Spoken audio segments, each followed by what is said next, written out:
Are we there?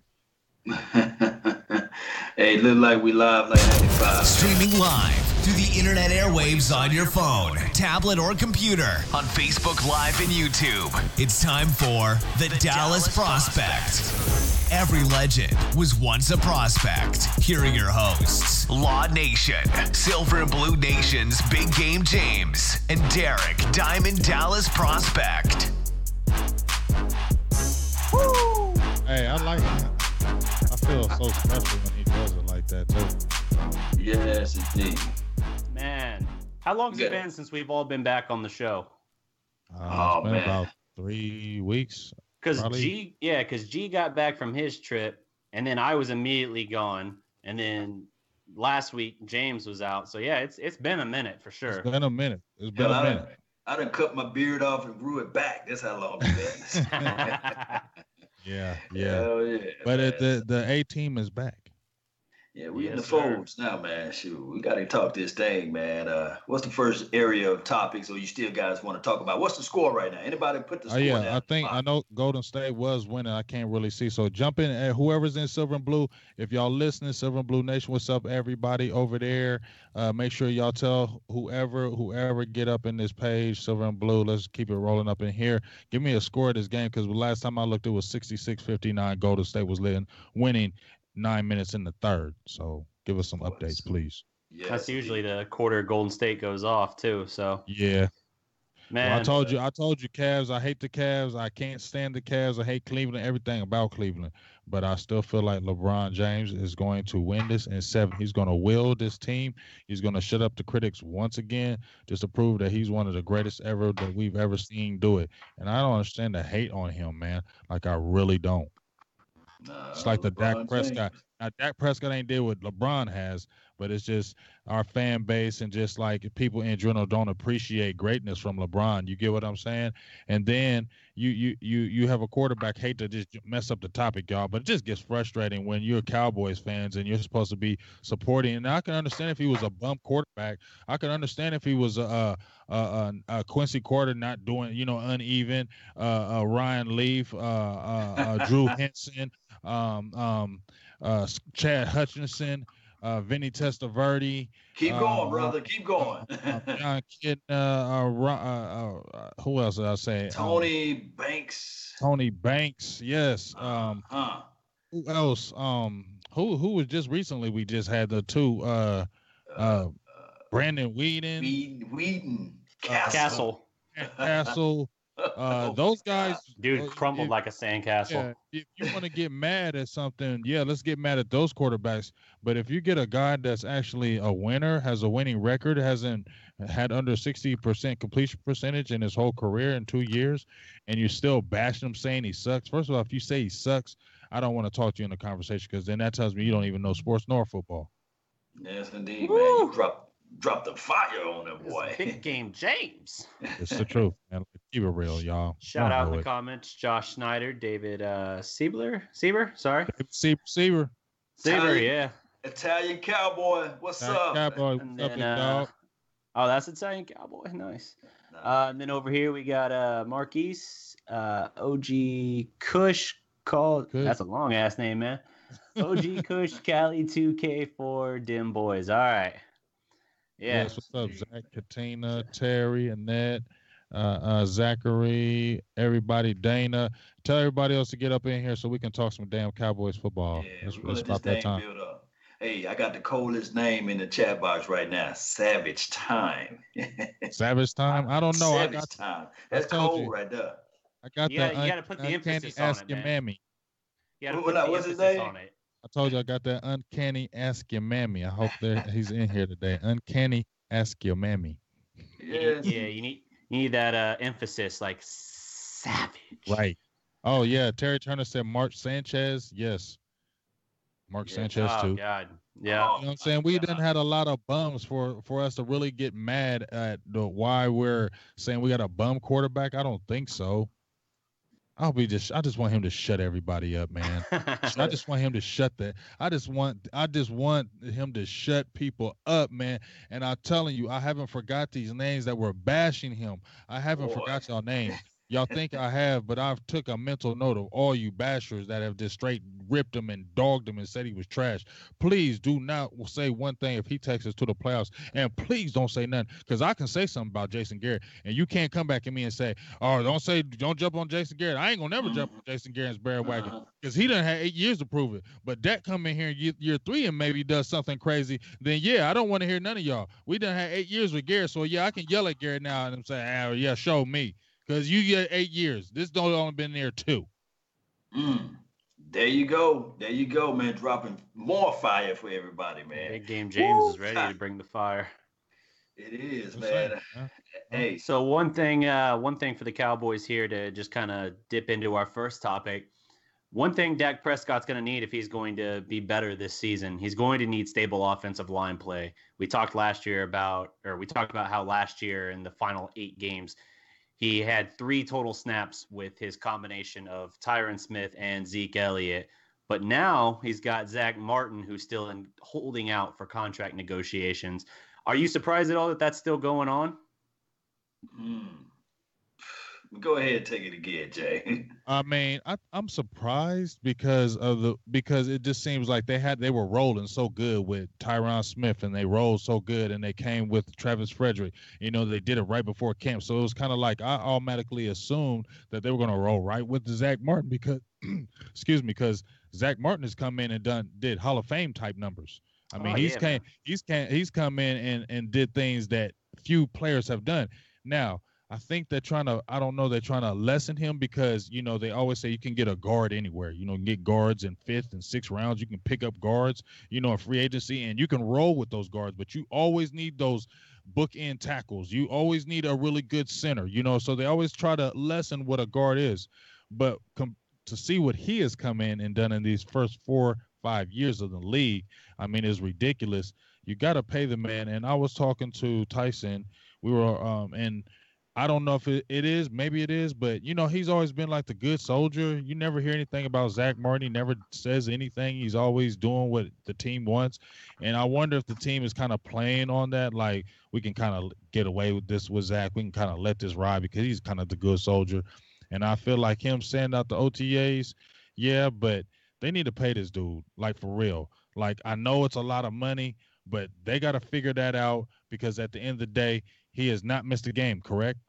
Correct. He has not missed a game. And that's huge in the NFL. Is that not correct? That's huge, man. And then they got to understand, too, as well, continuity and poise with Travis, too, as well. And then we just now getting number 71, big number 71 together out there on the right tackle. You do not want to put in a new piece. You guys fail to realize, a lot of people fail to realize this right here. Not talking to you two. But people fail to realize there's so much with the offensive line. They have to play in unison. It's a one-unit type of team. And if you don't have the offensive line, you're putting in multiple chairs, putting in multiple people, moving them like multiple chairs like that.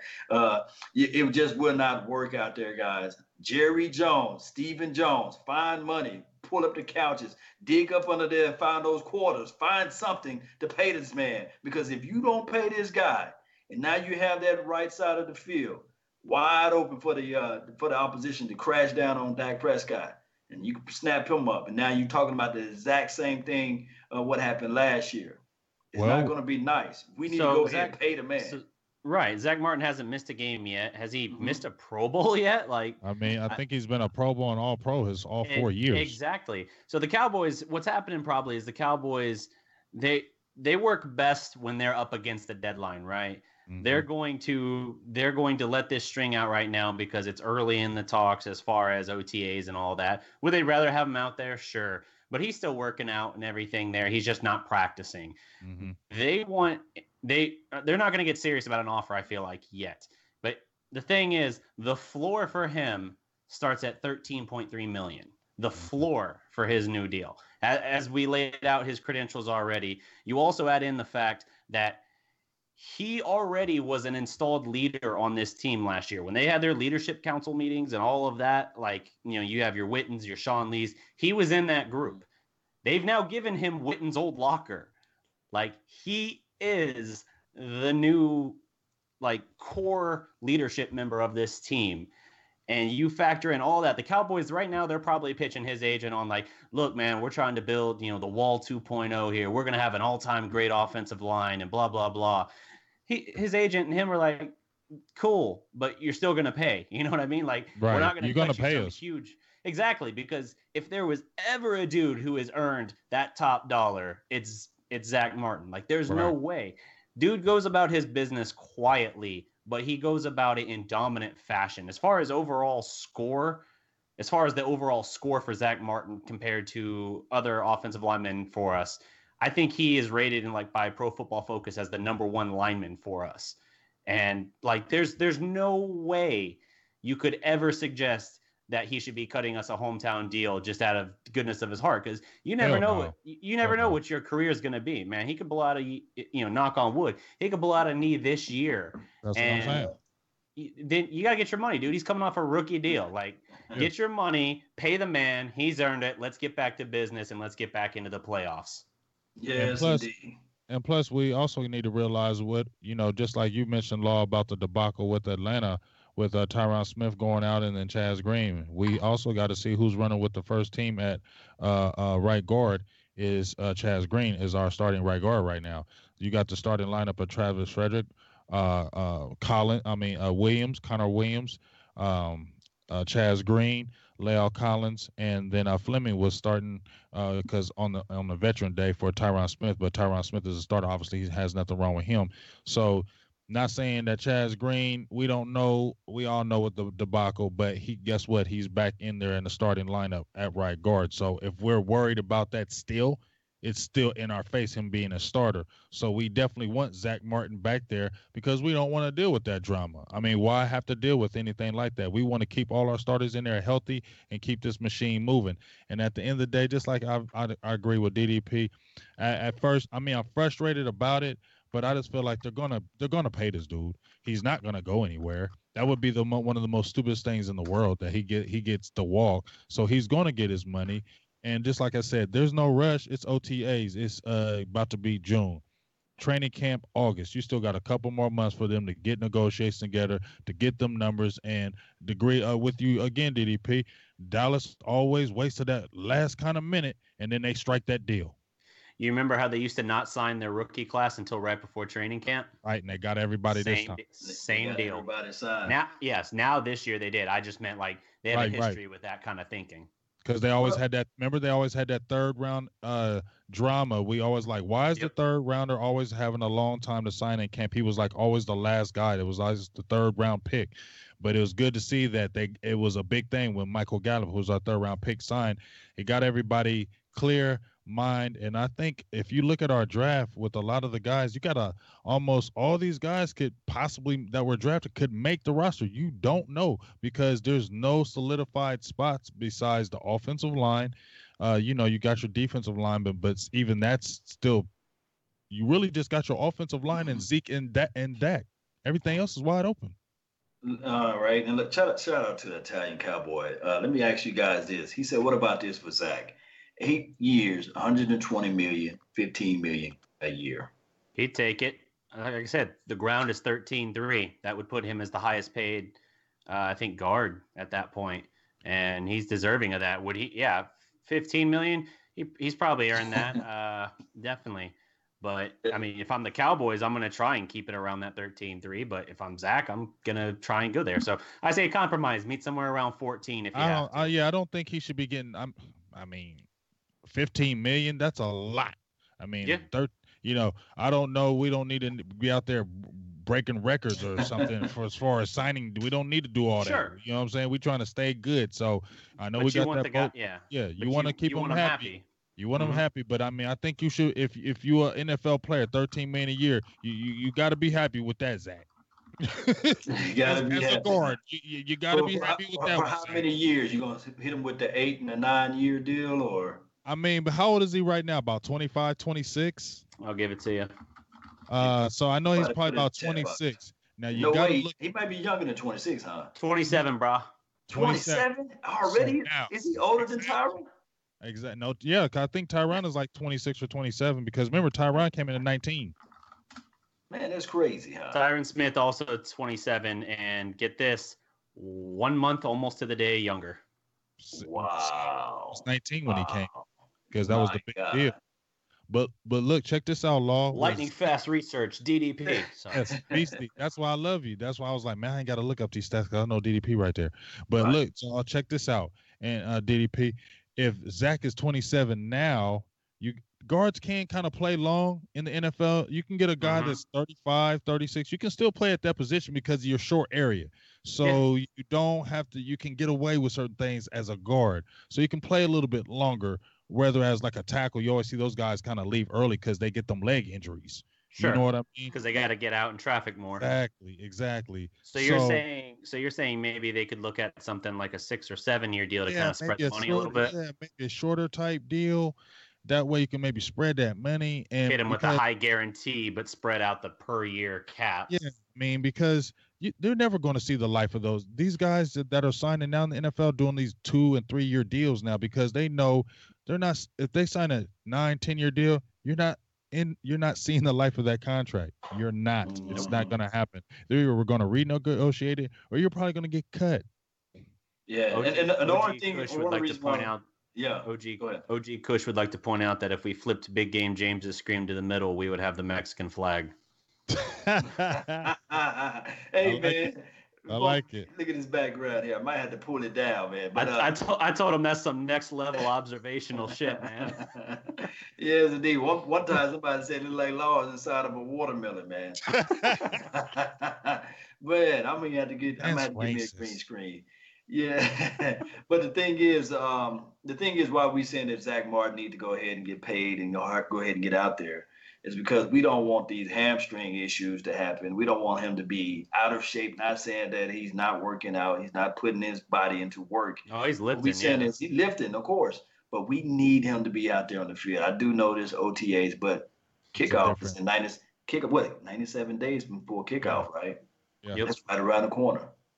And you can work out all you want to, but you not being out there on the actual field, that's how you get those hamstring injuries, because no matter how much you train, no matter how much you do on the outside, it's not that football. It's not on the field. It's not that type of work. And when you just go out there after you just training, that's when you pull something easy. You really don't see it big in the linemen. You see it big in the receivers and the cornerbacks. When those guys hold out and they don't go to OTAs, the first thing it is, you see them pull a hammy. They do a quick move and hamstring pull because they're not out there every day. That's the way those guys you always see that happening to. Yeah, it happened to my guy last year. I was high on him. Number 55. What's that guy? Pia snapped up everything on his leg. I forgot his name. Stephen Paella. Stephen Paella. Yeah. Paella. Hey, look at the first. Sounded like a pastry. Cheeto's his. What happened with Cheeto? He had his hamstring. What? How many games did he? Yeah. He missed like a third of the year, man, wasn't it? Yeah, and what happened? Because he wasn't really training. Because he graduated from Colorado. Remember, they got prohibited. He couldn't practice like the other guys because they had that prohibit. Wow, you know the word. I'm not saying it's kind of coming out my mouth right. Prohibited. Yeah, you know it. So he had a learning curve, and then he came in hamstring. Jordan Lewis missed the first few because of his trial. Came in hamstring. Ain't nothing to play with, man. And I think that we've been hit with the curse of the hamstring. So I don't know what it is. I don't know what's causing it, but that could be the case in the scenario right there. Mm-hmm. What's the next topic, man? Yo, I got Mr. David Cyber here asking what the deal is with David Irving. Belly Irving, that's his new name, babe. Yep. What? How many months he pregnant by? Oh man. I don't know. Like I said, we talked. How many shows ago did we talk about this Law and DDP? How many shows ago when we didn't know if they was going to sign him to that tender? Remember we had this show when we were talking about we didn't know if he was going to sign him to the tender.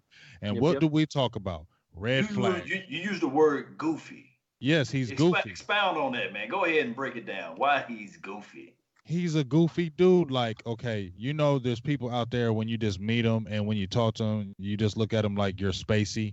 You're just a spacey dude. Like, I don't feel like I could have regular conversations with you because you'd be like, that's spacey to me and that's goofy to me. Like, I said, let me follow his Instagram. And then when I followed his Instagram, ain't nothing wrong with partying, but it's just you like to party a lot. And then when you're talking, you're always like, hey, and yeah, I don't get that kind of stuff. So that lets me know that you don't seem like you work hard. Okay, when I see those type of traits, and then I go see on the field, and what is the main thing they always saying with him? What is the thing they're always saying about David Irving? Consistency. Doesn't put forth all the effort all the time. And once again, you come in, we understand you had a situation with your baby's mom. We can feel that. But David Irving, you signed a 1-year tender. This is your money. This is your livelihood. This is that's going to help you take care of your daughter. You just got custody. This is going to help you take care of your daughter. Sign a long-term deal. So wouldn't you come in here prepared, in shape, motivated to get that big contract, and to see you coming in with a belly, coming in, it's always something with you. And that's why the Dallas Cowboys aren't signing you to a long-term deal right now, because you're goofy. And they've been saying it in the headquarters that you don't put forth the effort all the time. You're just a really talented player, but that doesn't get you in the NFL, because there's a lot of really talented NFL players. But if you don't put forth that effort and work, you're going to be out just like all the rest. See, I think it's more than that even. Like, the phrases that we've heard from inside the Star have described him off the field as a ticking time bomb. And we saw some of that drama nearly blow up recently with his now ex-girlfriend. It's flip-flopped back and forth, basically his baby mama. And, after he dumped her for good again, she tried throwing stuff out there again. And this time it didn't blow up to be a big story. But I think all his off-the-field stuff has distracted him for sure. And it's to the point where, Garrett's calling him out, saying he's been sporadic in his attendance for off-season workouts. Dude, you're in a 1-year situation. They haven't given you a long-term deal. And this is like a huge year for you. He was pissed but he served his 4-game suspension to start last year. And then he missed the final 4 games of the season with a concussion. So he played half the season last year. He showed out big with 7.5 sacks, but he still missed half the season for one reason or another. This is now a 1-year, here's your tender, go out and get your money, whether it's with us or not. It's that kind of year for him. And he's not focused. He's not showing up to off-season workouts. And then when he shows up to OTAs, he's out of shape. Like, dude, what are you doing? You know what I mean? That's the kind of stuff that I think kept the Cowboys very fairly and understandably unwilling to commit to him long-term, at least from everything they've seen as of today. Yeah, so let's walk everything back, right? Because that's good points right there, DDP. He missed the first 4 games due to pretty much PED. Yep. He said his sponsor, whatever, said this product was good to go, and it found out that it wasn't good to go. So he was getting buffed up and ripped up on some, I guess, PED situation. He came in and played, 8 games, 7 games, something like that. Pretty much during that span, he had 7 sacks. That's a lot of production, right? Got a concussion, didn't play for the last 4 whatever games. So we look at that whole thing right there, right? But the other thing that I want to point out too is well, during this same time last year, D-Law was out of shape. He showed up bigger than what he's supposed to be. But I thought that D-Law said, okay, this is my contract year. I want this money. I want this pepper. I want this cheese. I'm going to go out here and show you guys that I'm worth the ink. I'm worth the dirt out there. So D-Law changed it around.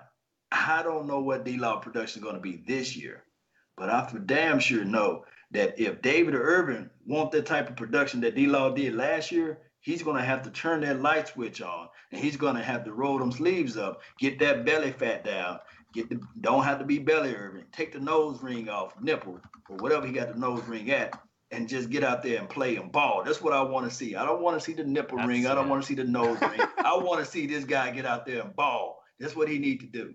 That's when you know business is getting serious, when you got to take off the nipple ring, hold my nipple ring. I got to go get the quarterback. But here's my problem, with this. It's the frustrating part is that we're trying to build something great. The Dallas defense, the Dallas defense especially is trying to build something great, and you're one of the key pieces that can really make this defense great. Yes. And with us all knowing that, and yet you're still not taking the step forward to be the leader of a team because you've been with the team, 3 years now? Yeah. You should be looked in the eyes of a younger player as a leader now. But once again, you're still coming in out of shape. Once again, you're coming in undependable. And to me, that's what speaks volumes. That's why, once again, they call them red flags. They red flagged you in college. And there's a reason why they red flagged you. And those flags are coming up again. And if I was an owner, I don't want to pay a player who seems perceived to me lazy because that's what it seems to me David Irving is. He seems like he has the great talent, but he's lazy.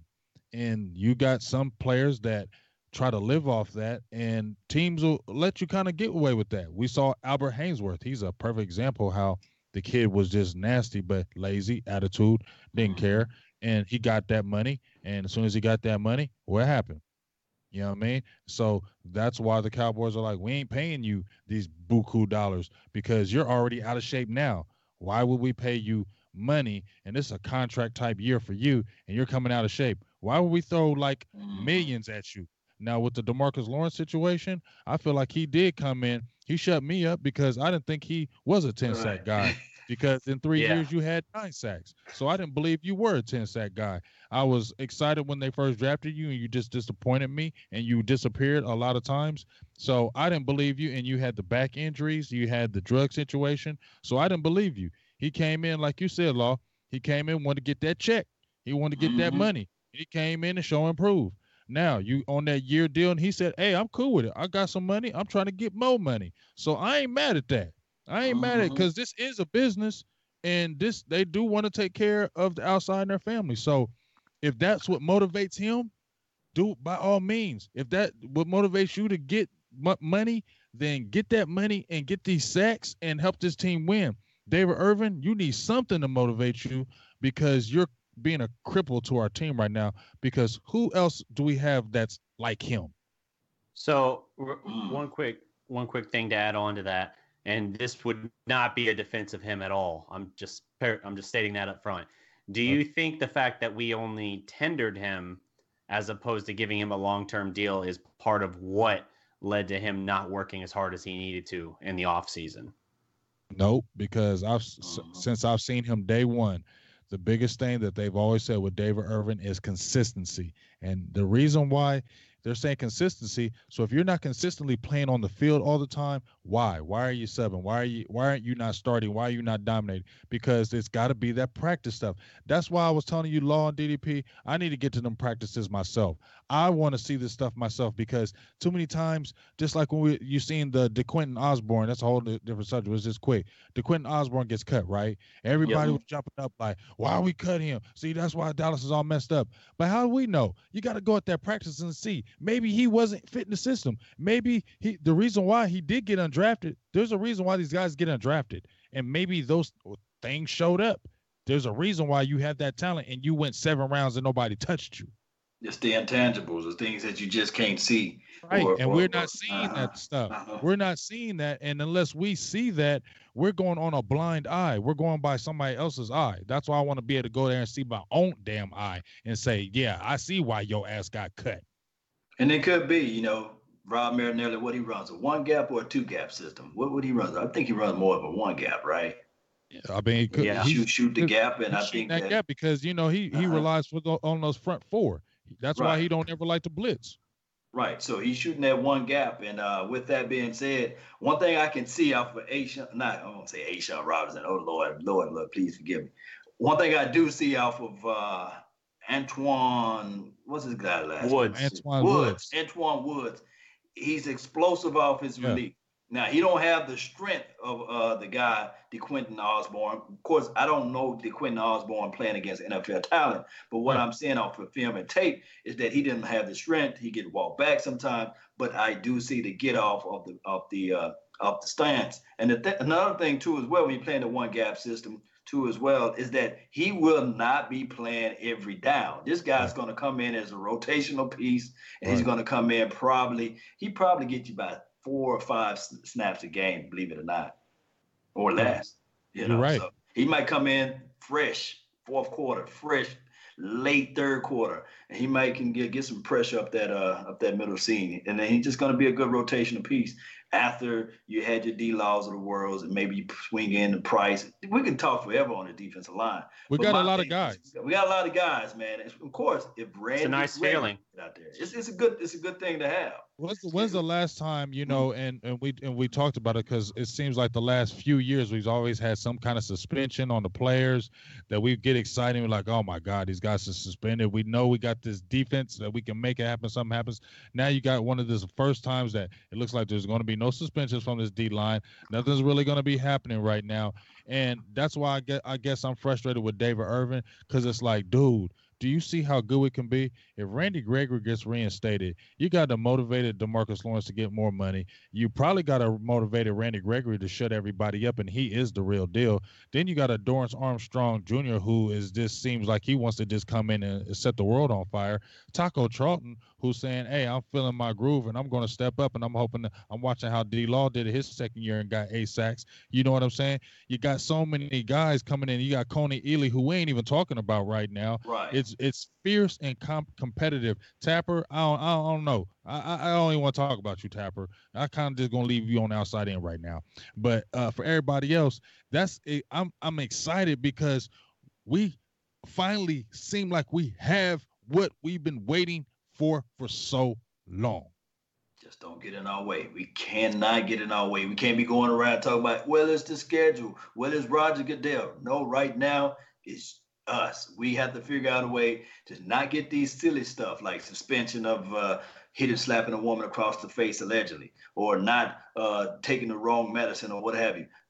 Even if you want to take a Tylenol, go to the doggone what's the guy that's on our team, the drug guy on our team, to make sure that everybody just make sure they're taking the right stuff. We got those guys on our team, right? They can scan everything and say, okay, this is official nada. You know what I mean? Yeah. Okay, let's just say the nutritionist. The nutritionist. I couldn't think of the name.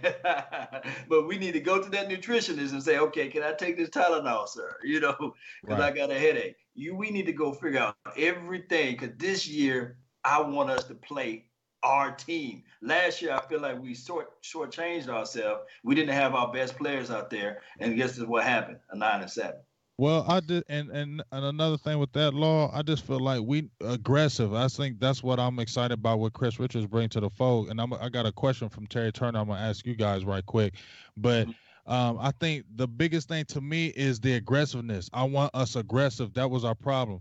I read in an article where Richard is talking about where he's teaching these guys are playing that press. You're playing that side, that sidekick technique, and then and Anthony Brown said something that kind of stuck in my head. He said that I love what we're doing because it seems like we're more accountable, because when we were out there before, we were kind of just doing our own thing.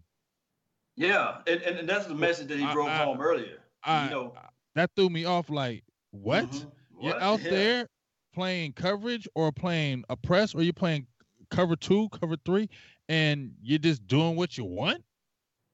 Mm. Where's and then just some of the coaches, just when you saw Sean Lee when he got on to Coach Joe Baker when that play messed up and he said, no, coach, that ain't what you're supposed to do. I can't do the 7 under 2. I can't do both of them. And the coach just looked at him like he had no answer. Yeah, he was baffled in a sense. He looked like he was baffled, like he couldn't answer him back. So if I'm seeing that with the games, I'm seeing why we had issues as well. So we got to look at. It was really good bringing in that good coaching with Sanjay Lai and Chris Richard and Paul Alexander. I'm glad those guys have come in because they're going to really coach these guys, because it looks like the coaching has been lacking when I see what these guys were saying. Now you get these guys that can coach them up and discipline. Now you're going to see us be able to roll and do what we do. Because how many times have we still seen guys making mistakes in that secondary, and we're like, 3rd and 7, we got them, and then there's a long 20-yard play, and we're like, what the hell, man? Takes a bad angle. Mm-hmm. And everybody, I want you guys to go back and listen to that first Chris Richard interview when he said, each one teach one. And he said it's not just about accountability, it's about dependability too as well. That speaks volumes, that meaning that now I told you guys, when he speaks, I shut the hell up. that means he's speaking volume to the guys, and it means so much because now we can sit back and say, okay, not saying that the Joe Bakers of the world, because we know Joe Baker wasn't talking like that, but we're not saying that Joe Bakers of the world was not doing this. But now we can see this guy's talking about, hey, you know who your assignments are. You know what your assignment is. Now you have to take your man out so that this safety can come down and crash down on the box or come down and hit the player, or when this guy get blown out of protection or whatever may happen, that he's going to say, okay, you missed your assignment. What happened? We addressed that issue right then and there. We don't have to wait 3 or 4 weeks for this to be addressed. I like that. Accountability, dependability, those things speaks volumes to me. Yeah, and that's what makes your team better. I just got a quick question from Terry Turner. He asked, and this surprised me, but then I forgot, it's this OTAs, it ain't a big deal. But, you know, it was a kind of a big deal when you had Cheeto starting out there. I think he was the left corner, Byron Jones was the right, and then you had Anthony Brown starting in the slot, and Jordan Lewis was running with the second team. What do y'all think about that? Anything to it? No, it's OTAs. I mean, I think that's just kind of rolling with so if you're from Rashard's standpoint, you're going to roll with the guys that look more maybe prototypical to what you're wanting. But there's so much time for Jordan Lewis to prove himself and to move into a starting lineup. If, you know, I know we're very high on him and think he probably could. There's so much time. I'm not even concerned with him in OTAs not being there yet. He ain't going to start. If he was starting last year, he ain't starting this year because I feel like Rashard has already put it in his head that he's going to make Byron Jones something. So if he's going to make Byron Jones something, he's going to have to start him.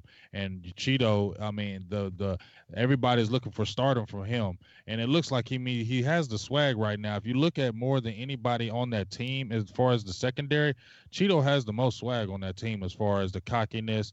It seems like he's kind of taking over like, this is my team. And Xavier Woods is like the X factor the guy you ain't hearing about, but it's going to be, I think Xavier Woods, I posted that article again today, had a good 35 likes. Appreciate y'all liking that article. Thank you, DDP, for showing me that again.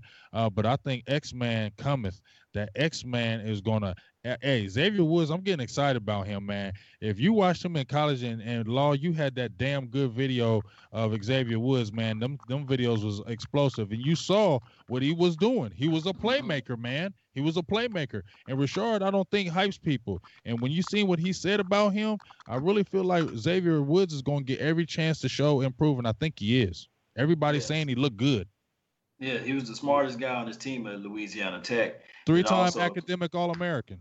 Mm-hmm. So people don't sweep that under the rug. And then he said he's a sideline guy. He's instinctive. He's explosive. He will make plays out there. Look at the interception that he did against Atlanta. Yeah. Mm-hmm. So, yeah, with Xavier Woods, something people forget about him. So they got him in the 6th round. They wanted to take him initially. They highly debated taking him in the 4th, right, and ended up going with Switzer instead. And then when they realized he didn't get picked in the 5th, they traded back up to the top of the 6th to be able to get him there because they knew he wasn't going to fall any further than that. So we really lucked out with him. Because some people who are skeptical of all the hype around him, and mostly because of Chris Richard and what he could bring to his development, they don't look at it that way. They're just like, well, he was a rookie last year and he was a 6th round rookie at that. So why should we be that, hyped up about him? I think he's much better than his draft grade shows. That's not always indicative of it. He came from a smaller school and was a 4-year guy versus a 3 sometimes. I mean, for the Cowboys, they actually tend to like that for the most part, but some teams look at that in a more of a negative light, I think. So yeah, by all means, he's talent-wise a 3rd, 4th round kind of grade guy, and that was just as a prospect, not even his development. Yeah, I mean, DDP, you spitting fire too. I'm gonna be quiet. Nah, DDP, he getting it in, man. Hey, a lot of times people are just married to their draft grades, draft status, or what round they was drafted to. A lot of people say, okay, well, he's 5th round. Yo, hey, for anyone interested, we got a 1-point game with a minute left. Warriors up 1. Hey, what did I tell y'all? I mean, I'm trying to tell y'all, LeBron James, y'all ain't listening to me. Y'all are not listening to me. LeBron James is going to win this final. I hope Ari recorded me because I kept my recording. I did not delete it because guess what?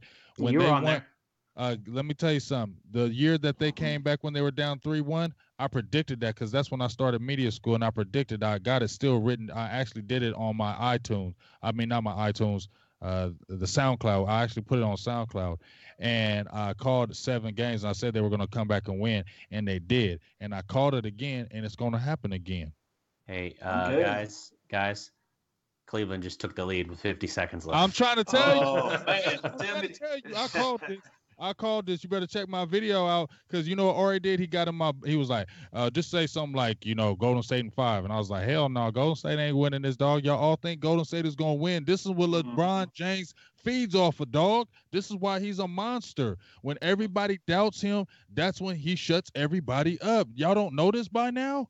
Yes, if you guys want to check it out, check out Phantom. Ari Timken put out a video where it was basically a Phantom family giving their 2018 NBA Finals predictions. It features Law, James, and I all on there at some point. James, I think you're around the 8-minute mark in the video. I can't recall. Law, I forget your point as well. I know I'm at 3. I only saw the video through once. I was at like 3 minutes or something. Yeah, hey, I called it. Y'all gonna somebody gonna need to pay me money because it's gonna be Finals MVP again. So let me know, man. I'm ready man, for this thing. Hey man, I already went full NWO Hulk Hogan. I can't really make a bigger fool of myself at this point. Yeah. If you smell what the law is cooking. Look, Vondell what the told law me is cooking. But Vondell told me LeBron got 46 and 15. Man, are you serious? Shout out to Vaj Lombardi, man. He said basketball with some question marks on it, man. I don't care. Hey, this is the finals, big dog. Go ahead on, Vaj. We can take a moment to chime in on that with the score.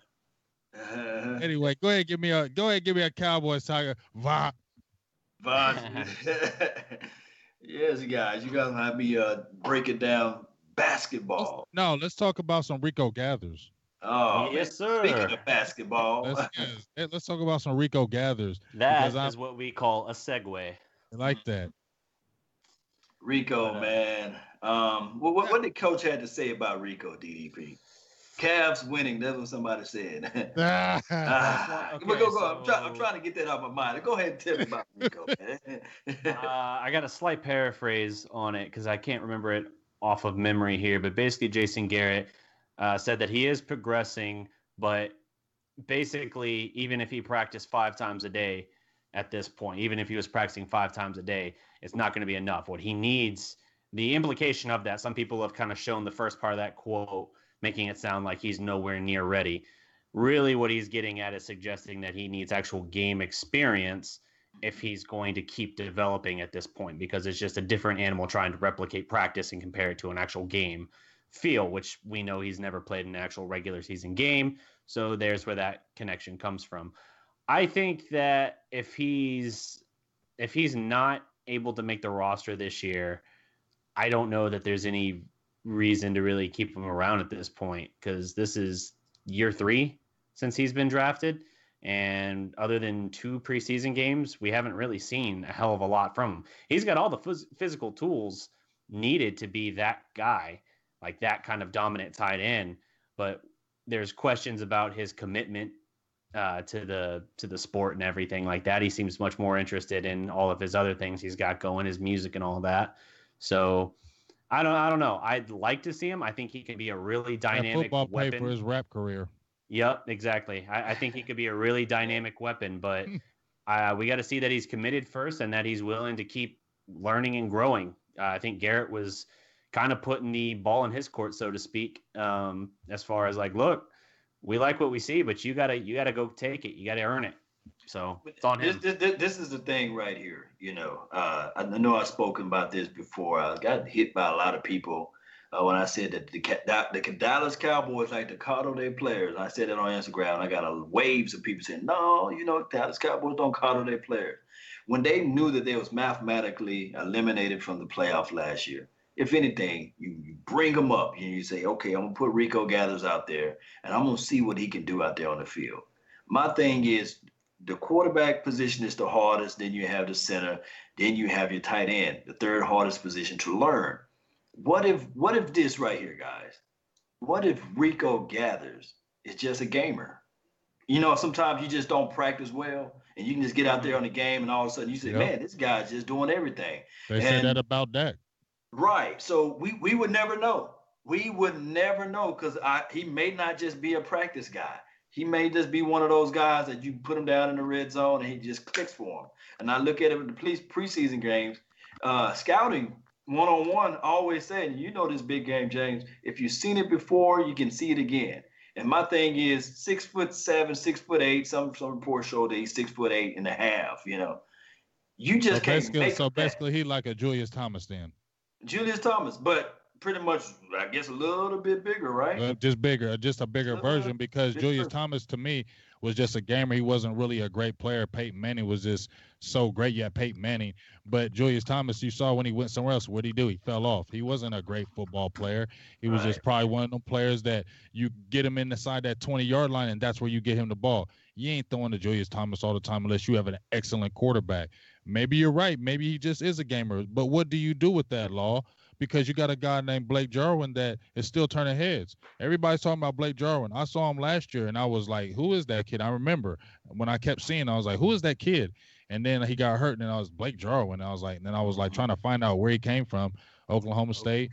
And then they still talking about him this year. They were saying, who's looking good? Brian Broaddus, Blake Jarwin, everybody in the front Stephen office. Jones. I don't think they're all just pumping him up because I actually seen him in camp, and he does look good. I went back and watched tape. He's a good blocker. He had a touchdown the other day with Cooper Rush running with the second team. You know, they said he's looking real good out there, and they're saying, you know, how they want to see how he looks with, you know, when he puts the pads on with blocking. I was watching him at Oklahoma State. They played a game. I can't remember the team. I'm sorry. But he was definitely putting nothing but blocks. He only caught 2 passes. Matter of fact, he caught one and he fumbled after he got hit. So I didn't want to. I was going to show the video until he got smacked and he fumbled. I mean, he is an Oklahoma State player. I said, hell no, I'm not showing that video because they're like, really? So I didn't show that because he got smacked. But he did hella block. He's a good blocker. And then I think the Schultz kid is really going to surprise. I think he came from Stanford. I think he's a better receiver than it plays out to be. He's a hellified blocker. And Swain, we saw what he can do. He wasn't never a great receiver at Texas, but he was serviceable and he's a good blocker. So with Cowboy system, no matter what it is, you got to be able to block. So if they're going to keep Rico, bring him in just on situational downs, then if as soon as he comes in, he better make plays. Yeah.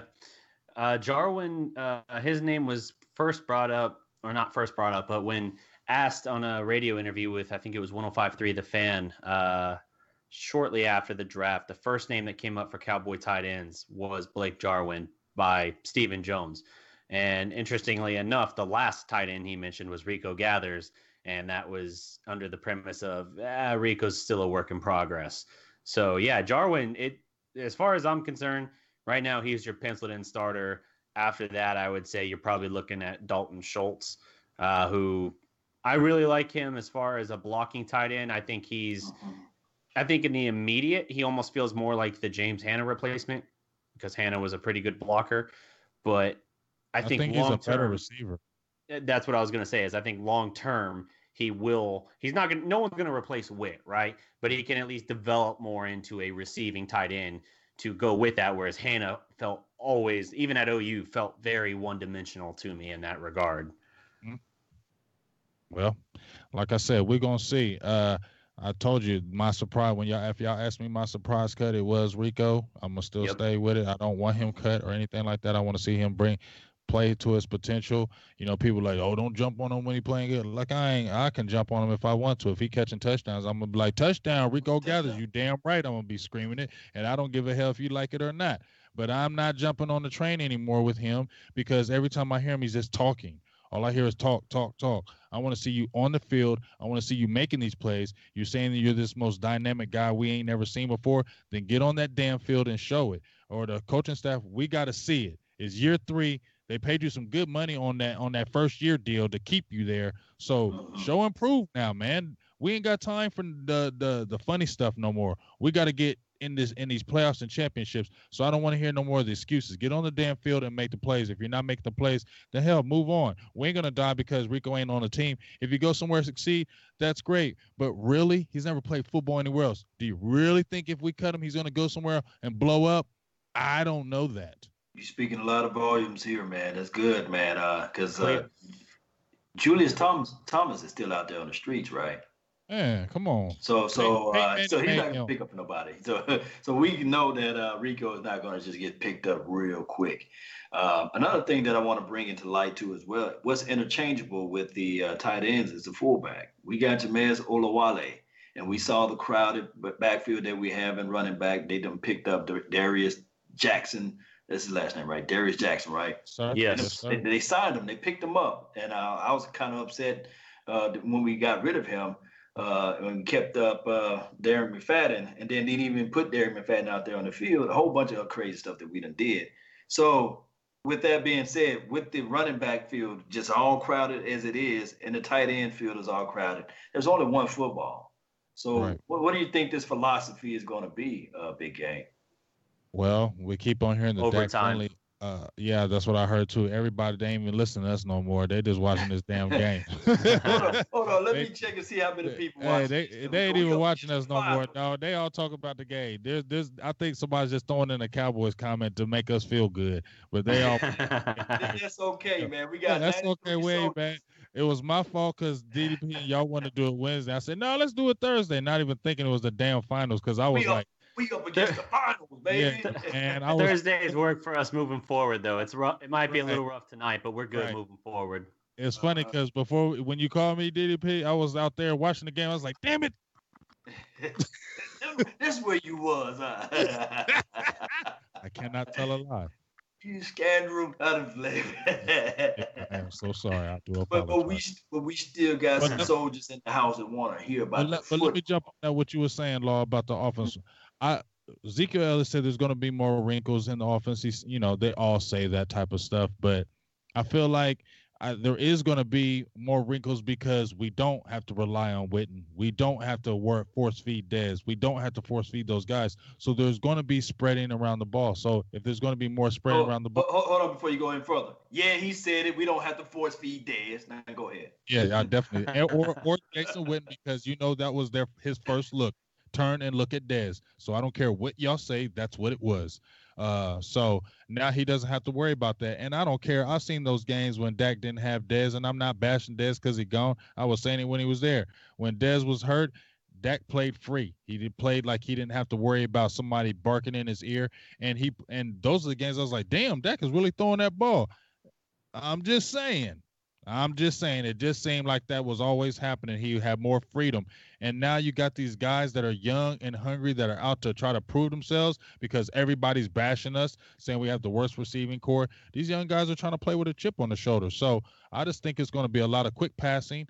I think you might see maybe some more deep balls here and there, but I think it's going to be quick 1, 2, 3, boom, find your receiver, boom, good dump offs. There's nothing wrong with that. I mean, there's nothing wrong with dumping off screen passes to Ezekiel Elliott. He took at 180-something yards. He took 170 yards. So, and then you got, say my fullback's name. Jameis Olawale. Yeah, Olawale. And then, like I said, they've been moving Beasley outside more, they said. They were doing it in practice and all that. I'm just saying, they're just trying to do something. They try. Just try to do some new things. That's what I'm getting happy about, okay? You feel me? And I think we're going to be okay. I still am a little worried about that receiving core because, even though everybody's hyping up Allen Hurns, he still was an undrafted guy. He had the one good year. He's got to stay healthy.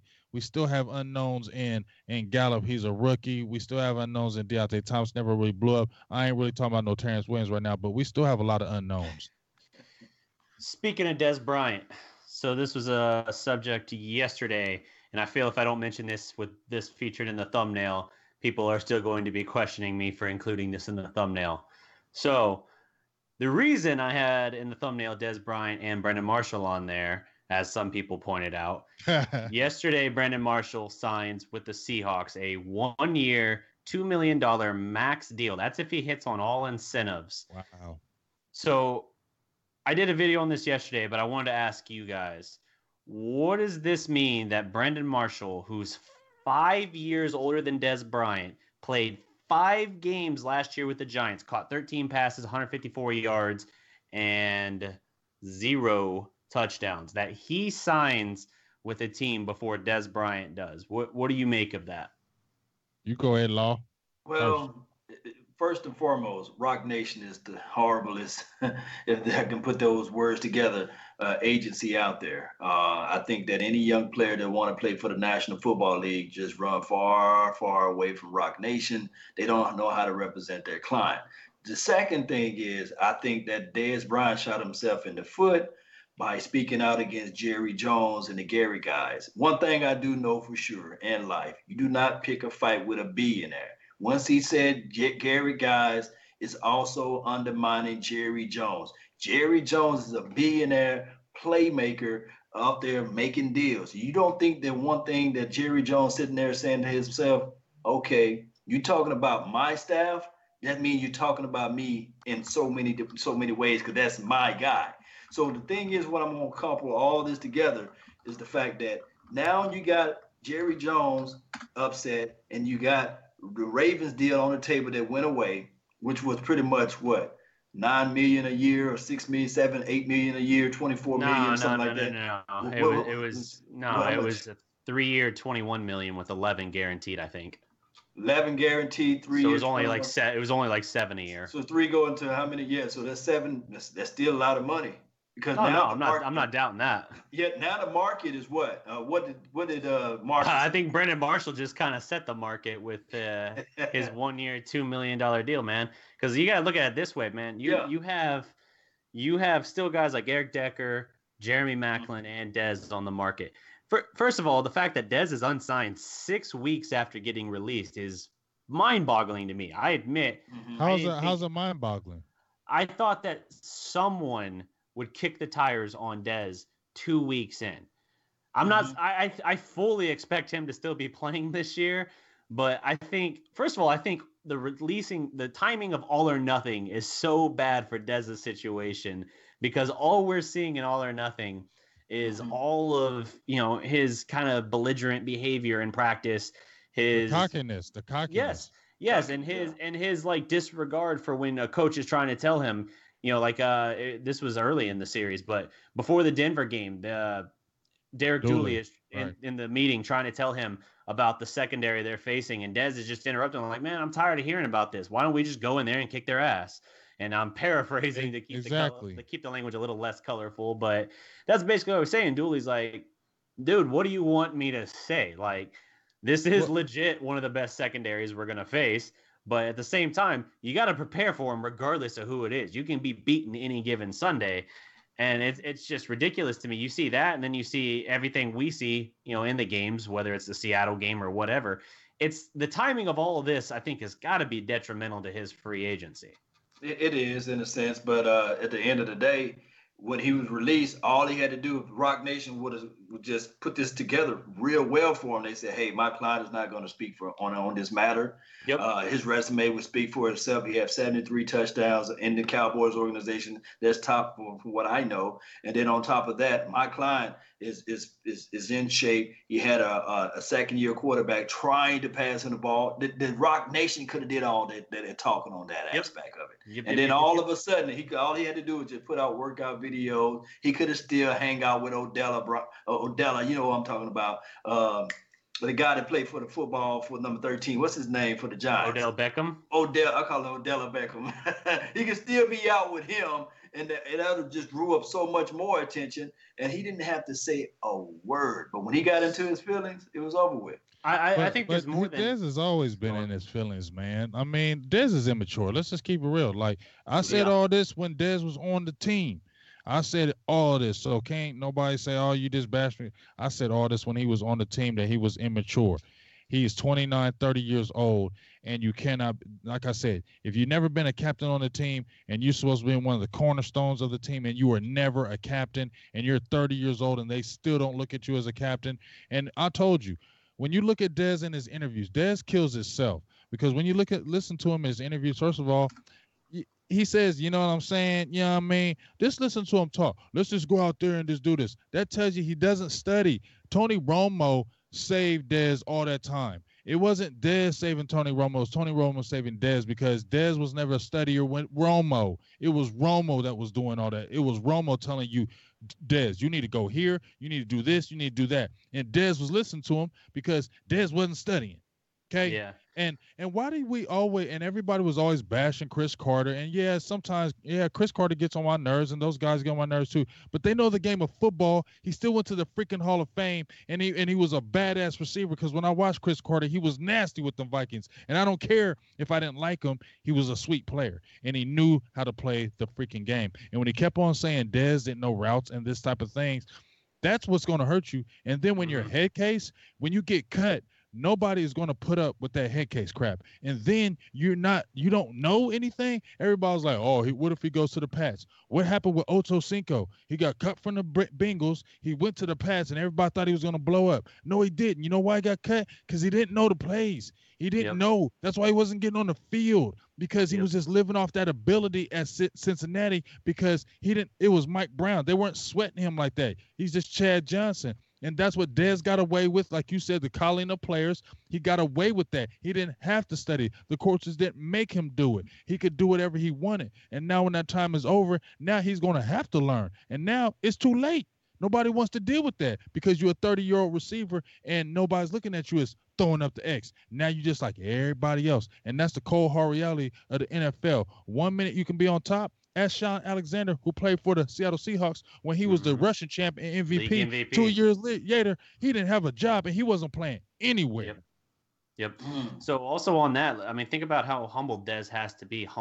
He has to be just because of really what he's talking about. Like, so when he gets cut, he tells Jerry, you're going to see me twice next year. So there's him saying, I'm going in the division. Within a day or two, all leads within the division went quiet. Exactly. He starts working out with Odell Beckham, and he's talking on Twitter about how, you have Eli Manning. First of all, who gets excited about Eli Manning?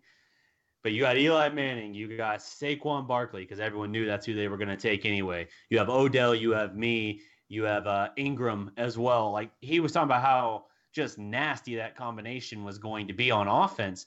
And the Giants never came calling, man. Even when he was working out with Odell and posting all those videos, no one cared. No one cared. No one within the division cared. Before you say another word, I'm just going to have to acknowledge, Big Game Jane, you spit straight fire on that whole rant. Yeah, man, that was straight fire. I don't classify that as a rant. That was just speaking facts, man. But go ahead, DD.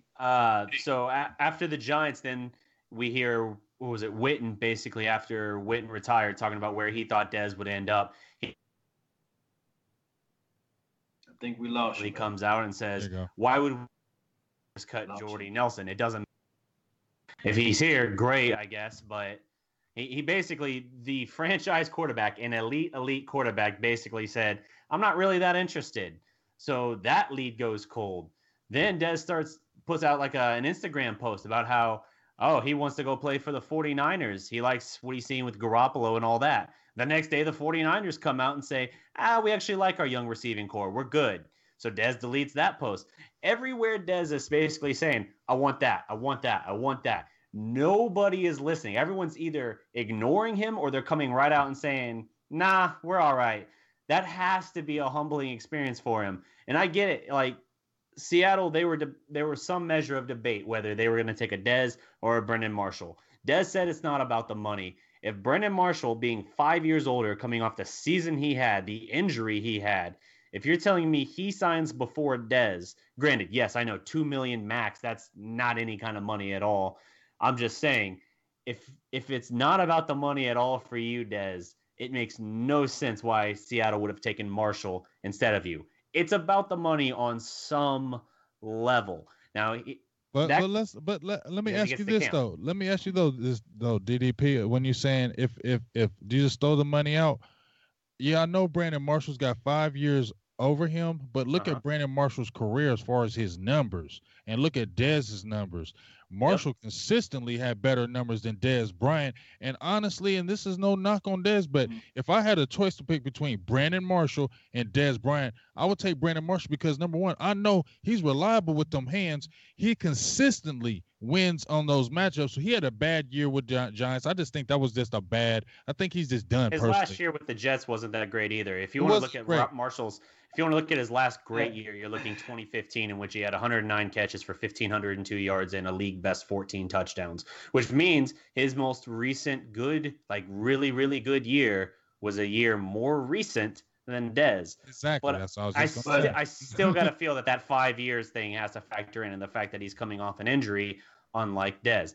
My point is, Dez wasn't willing to take $2 million or less right now. Right. Whether that's but he will now if somebody come now, I bet you he will. So the moral of the story is, don't say it's not about the money, because when you're trying to take a 1-year deal, you're trying to prove yourself so you can get a bigger money. You know what I'm saying? Bigger paycheck. And then when you don't want to play for veteran minimum, which I don't say that he should do, because I do think that the guy that got more talent than the veteran minimum, but it's about the money. So but he shouldn't let his agency do the negotiation of that talk when it's when it's quote unquote about the money. Yeah. So Dez, he'll sign. Here's what I think is going to happen.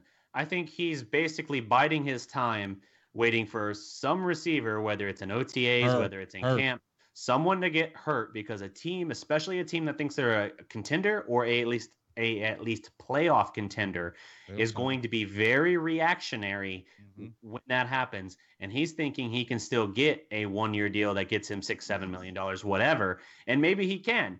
But the problem with that, you're not working out with the team in the offseason. You possibly are joining the team late in training camp. You're not going to have any time to really get up to football speed with that team. I guarantee if he does that, if he signs that late with a team, waiting for an injury first, he will suffer some kind of hamstring injury or some kind of soft tissue injury that will further then hamper his time to build a rapport with that coaching staff, with that receiving core, and with that new quarterback. It's a risky ass game, I think, that he's playing. And I don't necessarily think, I don't know. He'll go somewhere, obviously. I don't think by any means he's out of the league yet. But he's playing a very dangerous. I think someone's going to kick the tires. He'll eventually. I think the only way he's going to get signing it, like you said, DDP, if somebody gets hurt, I think that's the only way they're going to sign him, because I think he's just a shell of himself. I think you saw it the last year before that. He kept, honestly, the move when he did off the line, the move he did off the line, the little stutter step move, but those top corners, they know it. They know what he's doing. And when they're calling you out, disrespecting you and calling you out, saying you only know 3 routes, you only know this, I'm not scared of you, I can guard you, and then they go out and do it. Yes, there's been times where Dak Prescott missed Desi was open. Yes, I can't even say it wasn't. So not me say that Dez was never open, because that's a lie, because Dak did miss him. But at the end of the day, I just don't feel like if Dez goes to a team and we were to play against him, he's not somebody I'm scared of anymore. Go back, guys, and watch this film documentary of Emmitt Smith when he played with the Arizona Cardinals, or whatever the Cardinals was at the time, when he played against the Cowboys. He was done. He was done. He was like, man, it's too much emotions. He thought for sure. He was trying to put it to us, but he was like, man. You saw when you saw Emmitt, it's just like when we got Eddie George. It was over. Right. Ooh, yeah. Man, don't revive him, Eddie. I'm just saying. I know. Like, everybody tried to hype when we got Eddie George. Like, no, Eddie George, it was over. And you know when he took the first carry, it was like, oh, yeah, he's done. He's running like 4 9s right now. Yep. Yes, indeed, man. So it is what it is, man. Don't say one. Go ahead. Don't say when. They're up 10. They're up 10 with 2 seconds left, and someone just got ejected for a flagrant foul. So I didn't see who yet. I heard it was a Warrior though. Warriors. Who's up 10? Warriors. Oh, okay. Cleveland mustered almost nothing in overtime. I think they've gotten 3 points, whereas Golden State's gotten like 14. Yeah, because probably LeBron's tired. Like, damn, y'all, can y'all help me out? I never doubted LeBron would go off. My doubts were his supporting cast, and eventually his body was going to have to wear down a bit. He's got 51, by the way. Yeah. 51, 8 and 8. Nasty. His That's my dog. next best score that's on the court. J.R. Smith has 10. Regardless, we're not gonna go too in depth on basketball. I got a quick Sure. question, y'all.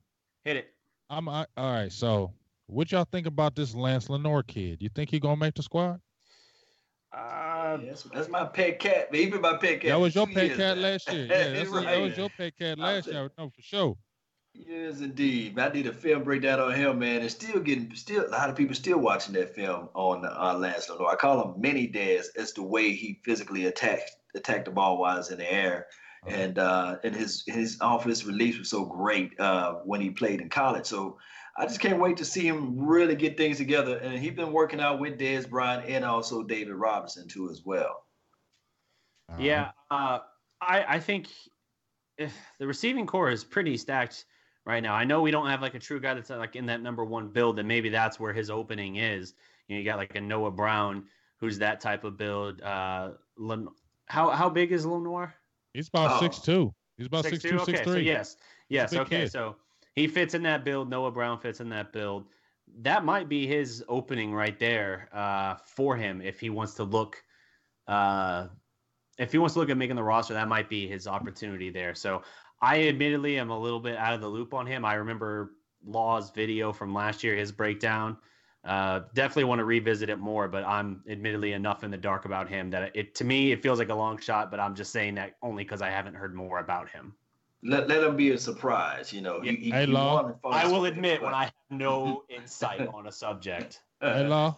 What's up? I got a question. This is my dude Dustin Merriman. He's he's so funny. He will not let a question go. He's been asking you for 17,250 years, and I know he wants you to answer him. So he asked Law, why wasn't Kyle Kiro not drafted if you feel like you compared him to an Ed Reed type? Yeah. Wow, everybody take. Yeah, you knew that was coming. Right, and go back and listen to the video. I never compared him to an Ed Reed. I said on that play, he reminded me of Ed Reed. You know what? People just like to put words in people's mouth, but the thing is with that too as well. They like to shrink quotes to the smallest detail. Like Law said, he's Ed Reed. I don't know if you see Ed Reed out there. The Munchers. The Munchers, really, the Stat Munchers. But shout out to him. I appreciate him watching the video. On Facebook, it got over that's 50, 60,000. That was a fire video. So, hey, everybody watched it, y'all. You should love it. But the thing is with it is that he's very instinctive, but he's slow as all a get out. He runs like a 4.75. Some tapes have him running like a 4.8. And what you want to do with that when he playing safety is you want to protect him. He don't have the range and the speed to play on an NFL level. So what they're going to do with him, they're going to push him a little bit closer to the line, meaning that he's going to be pretty much playing either a Sam or they're going to put him at the wheel. And you're going to see those same traits, explosive, quick, short area quickness. He has that too as well on his gameplay. But the thing is, he just don't have the speed. If he had the speed out there, hell yeah, he'd probably be a real dominant cover-to-cover corner, safety. But he just don't have the speed. So there's no Ed Reed in sight. Well, you definitely had those instincts. I mean, when I watched him, I didn't get to see a lot of him. I was like, when I saw him in the Big Ten, I'm in more Big Ten country, but I didn't see a lot of college football this year. I'll be straight up honest. I didn't see really toward the end in the bowl games. But when I was watching him, I was just like, the first thing that jumped out in my head was how instinctive he was. It was like he knew where the ball was going. He knew angles. He knew where to take it. But just as you said, the speed was lacking. I seen one game where he caught an interception, and he should have took it straight to the house, and he instantly got caught by like a lineman. Like it was like, okay, man, yeah, you could see where he didn't have the breakaway speed, and he wouldn't be able to play on that level as a safety in the NFL. But as you said before, the Cowboys are trying to convert him to more of a linebacker because a 4.7 as a safety, not good, but a 4.7 as a linebacker, especially like a Will where you're on the weak side and you're chasing, that's a good position for you to play, especially if you can bulk up. He wasn't a little guy. If he can bulk up and put a few more pounds on, put him on the weak side, and then the 4.7 looks good, and then the instincts that you saw on the safety position, maybe you can put him at a hybrid position and put him in on those type of positions where he can come in and chase people down and make plays. Yes, indeed, and shout out to Brendan Newkirk, man, for dropping the $15 in the nation, man, for help Nice. growing the nation. Appreciate it, man. He said, "Brother Nice. from another mother." I like it. Yes, peace, man. Yeah, appreciate it, man. Yeah, man. You said you spit the truth on that with Cal Q, and my thing is with Cal Q, if he can just figure out a way to make this team, you guys gonna see some instinctive plays out there. Trust me, mark my word. Mm-hmm. Very nice. Very nice. I really like just to bounce off that. I really, you really it's hard to understand why people get undrafted, but then when you see our guys that we have in the fold, like the Cameron Kelly, I mean the Donald Alawebe, I believe. I don't can Alawebe. He came from Portland State. He's on the squad as undrafted. He's about 6'2", 6'3". Richard likes those long guys, and then Kyle Kiro. Then it just seems like we got a lot of guys that we didn't have drafted that actually have opportunity, because we give Dallas one thing Dallas does. They'll give you an opportunity. If you're undrafted and you're good, they will give you an opportunity to play and make plays and possibly start on the team. So that has given those guys some inspiration. And I just like how we have a lot of young players. There was an article that was posted from Hellman about our age, and I think we're like around 25, 26 years old as far as that. Our only starter is Sean Lee. He's a 33. I think he's only a 30-year-old on either or starting offense or defense. We only have 3 guys that are 30 years old, and a lot of those guys are in the 25 and below. So that's what you get really excited about. We got a lot of young, hungry guys, and if we could just get that coaching staff to put those guys in the right position and coach them the right way, we can be a force for a very long time, man. Yes, indeed. Pop quiz. Man. Who are the 3 guys? Which ones? The 3 over 30. You already mentioned Sean Lee. Jason, JP Ledeshore and Dan Bailey. There you go. Wow. Only 3 guys over 30 on the team. Yes, indeed. And special teams, and Sean Lee, who is still a beast right now, if he stays healthy. Still a beast. Yes, indeed. And I just want to touch on this one little thing. I know we picked up a guy named Eric Pinkins, right? Oh yeah. He the guy ran a 4.4, 40. And the thing is, he's the exact same size as Cal Q, but he's one of those guys that he's stiff and he don't have no instinct. So that's just the thing. If Cal Q had his speed, then we talking about a lights out blazing safety. But he don't run a 4.4. Cal Q run a 4.7, 8, 5. Oh, and Law, my guy brought up another guy who I should already remember too, because he's a Texas guy, is Duke Thomas, because Duke Thomas was going to make that team last year. Duke Thomas was going to make that team last year. He's got a good size too. He's about 6'1", about 205 pounds. He was coming at last year, and I was really excited when he was playing in those preseason games. Like, man, he's going to do something. So he's another guy that Dustin brought up, and other people have mentioned that I forgot, that he's in the fold of, man, the competition is going to be so fierce on that back end, on that defensive line, and heck, even the linebacker core. That kid that's been showing up that I've been hearing is that Justin March Lillard. He's been showing up. Nobody's been talking about him. The guy we brought from Kansas City off the practice squad. He's another guy who's been showing up. So it's just really exciting that we got a lot of young guys that are eager to prove something, eager to show what they can do. And like I said, I think we finally got some good, not saying we have bad coaches, but I think we have coaches that are going to make these guys accountable. And we forget about Ben Bloom. He's another young and up-and-coming assistant that has really, the guys have really took to him. So that's what I'm really loving, is the players are really being receptive to the coaching. And it seems like we're getting the best out of them, and hopefully we'll be able to see that in the training camp, preseason, and beyond. Yes, indeed, man. Hey, I can't wait. I'm going to look up some more of his film. The guy that came from Kansas City practice squad. Yes, sir. Is that all the topics for the day, DD? Yeah, I think that's all we got for that. That's all we had for the run sheet. I know it's late for James and producer G there. So, yeah, I think that's pretty much all our topics for tonight. As we mentioned earlier, we're going to be moving the show to Thursday nights moving forward from our normal Wednesday. So Dallas Prospect Live will be on Thursday nights. Law, tell them where they can find you. Yes, man. You guys can find me at Laws Nations on Facebook, and that's on Instagram too, as well as Twitter. You guys know where Law Nation at is on YouTube. And also, I just want to give a quick shout out. Just want to make it real quick. I know we got to go, but shout out to Jay Farm, William Minor. Also, who else in there? Sushi 817, Italian Cowboys, Jaron. Everybody that's been with me rolling in the chat box, those who've been watching the entire stream, not watching the basketball game, those been out there with us in the mix, and shout out to those who've been multitasking too as well, watching both and letting us know the score. You guys are much needed out there too as well. Don't forget, guys, share this content, because this is how we can get exposed out there to everybody. Exposure, we need that. So share. Don't forget to like, to share this video. And also, I want to say this thing too as well. It's always best to be seen and not viewed. So I like the guys that's out here watching the show live, like 95. That's all the time I have for today. I really appreciate you guys for yours. Oh, I love to come with that voice. He always does it. Big Game James, your turn. Hey, make sure you check out Silver and Blue Nation, like you know how we always do. Appreciate everybody in the feed. Now, I had to start my feed over, so if I don't get everybody's name shout out, I apologize. But Dustin, Annette, Marcy Shabazz, Russell Harrison, Vondell Jackson, Terry Turner, Katina. Who else was out there? There was a whole bunch of people out there. Let me get some more names because I don't want to forget nobody. What's up, Marquez? Hugo. All y'all, everybody who was in there. If I didn't mention your name, I do. I love all y'all. Y'all know that. Check us out every Sunday, 3:35, Silver and Blue Nation. You know how we do. The #1 hottest interactive fan page, Cowboys Out.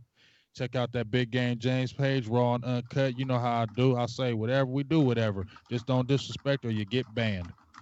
Yes, indeed. The people's elbow. You know what I mean? Coming straight off that top turnbuckle. Blow. Hit him with the elbow. You know how we do. Very nice, very nice. All right, and yeah, if you guys want to check out more Dallas Prospect, you can find us on Facebook, YouTube, or on Twitter as well. Also, of course, check out the DallasProspect.com, your home for Dallas sports and pop culture. Got everything from Cowboys, Mavericks, Rangers, trying to get some star stuff on there as well. We got Big 12 football. As well on the pop culture side as film, gaming, and music, and much more. So hit us up, support the show, help us grow this independent sports entertainment network thing we got going. We're all excited for what we're building here. This feels like we got some continuity going and everything. So our goal is to be the biggest and best sports entertainment network in the Dallas area. I think we're off to a great start in that. So that's all I got, guys. Just remember, every legend was once a prospect.